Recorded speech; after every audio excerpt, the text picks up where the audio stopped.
Hello everyone, this is lecture number 5 of the topic of efflux that we are discussing.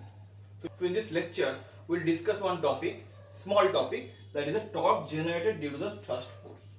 So what happens when liquid comes out of a system with some velocity v, that liquid is having density rho and it is coming out with a channel having area of cross section is A. That we have discussed in the last lecture that the system gets one thrust force in the opposite direction. Now if the system is free to slide, then due to this thrust force the system will slide in the opposite direction. But what happens if the system is not free to slide, rather it is pivoted at some point? If it is pivoted at some point, then thrust force that is going to generate due to this liquid coming out with respect to the system with velocity v, then thrust force will be acting at this point, just the opposite direction of the velocity of the fluid coming out. So if it is pivoted at some point, this force, this thrust force will create anticlockwise torque in this case. So how to find out the torque? Let's say the action of the force is along this line. Then how to find out the torque due to this thrust force? And Ft, whatever amount of force is getting generated due to the liquid coming out, that is rho into A into V square that we discussed. This force will have some moment with respect to this pivot point. And if the perpendicular distance to the force acting, the line of action of force, if it is this, then we can draw a perpendicular line on this line of action of the force. If the distance from this pivot point and the line of action of force is r, then the torque generated due to the thrust force, that will be equal to r cross f t. If it is a perpendicular distance, then R F, that is the torque generated due to the thrust force. So we can write that R rho A V square, that is the torque generated due to the thrust force due to the liquid coming out of the system. Let's say it is a lawn sprinkler.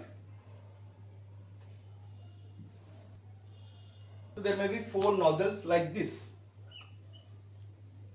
So through each of these nozzle, liquid is coming out with respect to the lawn sprinkler with some velocity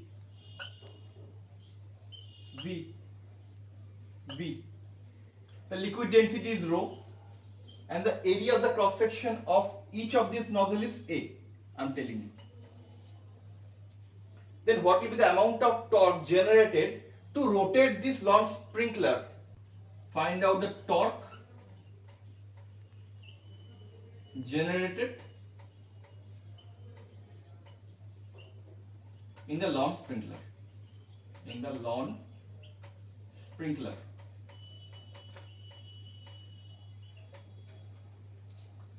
So through each of this nozzle, liquid is coming out with velocity v with respect to the lawn sprinkler. Now, see, on each of these nozzle, there will be one thrust force generated. Radius of the lawn sprinkler is r. You have to find out the thrust force. So, due to the liquid coming out through each of these nozzle with velocity v, the thrust force will be generated in the opposite direction of the velocity, that is this direction. Thrust force generated into each nozzle. What is the amount of this force? Due to each nozzle, Ft is thrust force, that is rho A into V square. That's it. Thrust force generated is rho A into V square.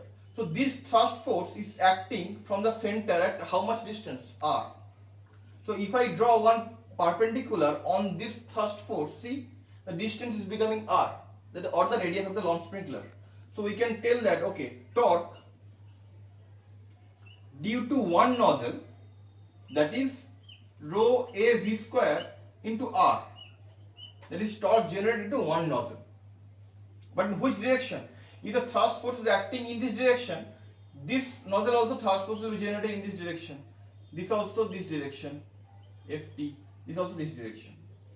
So ultimately, all this thrust force, one torque will be generated that will rotate this launch sprinkler in the anti-clockwise direction. So net torque due to all the nozzles, all four nozzles, will be 4 times of that, because there are 4 nozzles. 4 into torque generated due to one nozzle, that is rho A V square into R. So that is our answer.